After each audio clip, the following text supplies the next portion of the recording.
नमस्कार दोस्तों। तो आज के इस वीडियो में एक माध्यम से हम एक रेडियोलॉजिकल प्रोसीजर टी ट्यूब कोलेंजियोग्राम के बारे में जानेंगे और एक एक करके सीखेंगे कि टी ट्यूब कोलेंजियोग्राम क्या होता है और कैसे करते हैं। आइए सबसे पहले हम इसके कुछ एनाटॉमी के बारे में डिस्कस करेंगे। देखिए, यह एक पोस्ट ऑपरेटिव प्रोसीजर है जो सामान्यतः जीबी को रिमूव करने के बाद 7 से 10 दिन बाद suspected obstruction, stone in duct, dilatation, structure या बाइलरी ट्री को देखने के लिए करते हैं।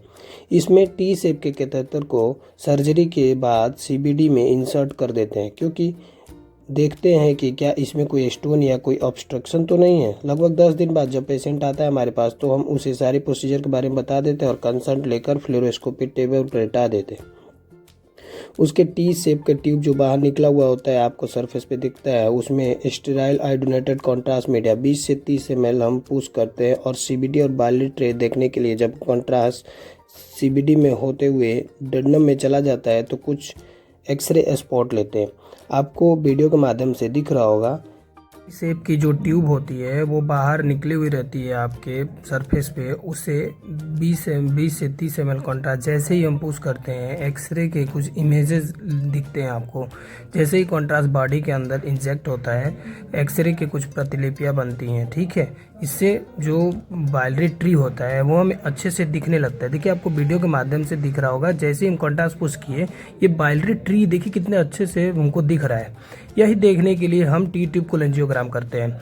विशेषता किसी किसी पेशेंट में होता है कि जब जैसे ही हम कॉन्ट्रास्ट पुश करते हैं वो सीबीडी में तो जाता है लेकिन उससे बाइलरी ट्री नहीं बन पाता है या बाइलरी सीबीडी के माध्यम से होते हुए वो डुओडेनम में नहीं पास कर पाता है।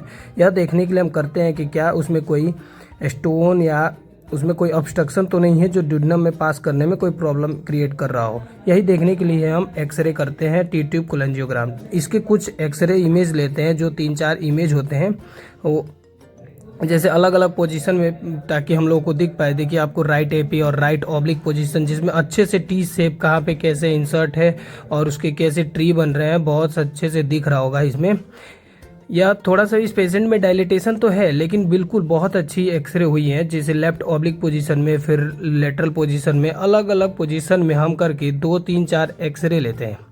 या आपको वीडियो के माध्यम से दिख रहा होगा। देखिए, आपको एकदम क्लियरिफाई इमेज पता चल रहा होगा। यह लेफ्ट लेटरल इमेज है जिसमें जो बाइलरी ट्री है कितने अच्छे से दिख रहा है और किस पोजीशन पे। देखिए, आपको कंट्रास्ट पूरे बाइलरी ट्री से होते हुए पूरे डुओडेनम में कैसे पास करता हुआ दिख रहा है। बस यही चीज़ देखने के लिए हम टी ट्यूब कोलेंजियोग्राम करते हैं कि उसका बाइलरी फंक्शन क्या है, सीबीडी का फंक्शन क्या है और टी शेप जो इंसर्टेड है क्या उसमें कोई ऑब्स्ट्रक्शन तो नहीं है और कैसा वो जीबी रिमूव होने के बाद जो टी शेप डाला गया है वो लगभग ऑपरेशन से 7 से 10 दिन बाद हम ये जांच करते हैं। और जैसे ही कॉन्ट्रास्ट हम पुश करते हैं टी शेप में, कॉन्ट्रास्ट अगर बाइलरी ट्री से होते हुए डुओडेनम में चला जाता है सीबीडी के माध्यम से तो हमारी प्रोसीजर कंप्लीट हो जाती है।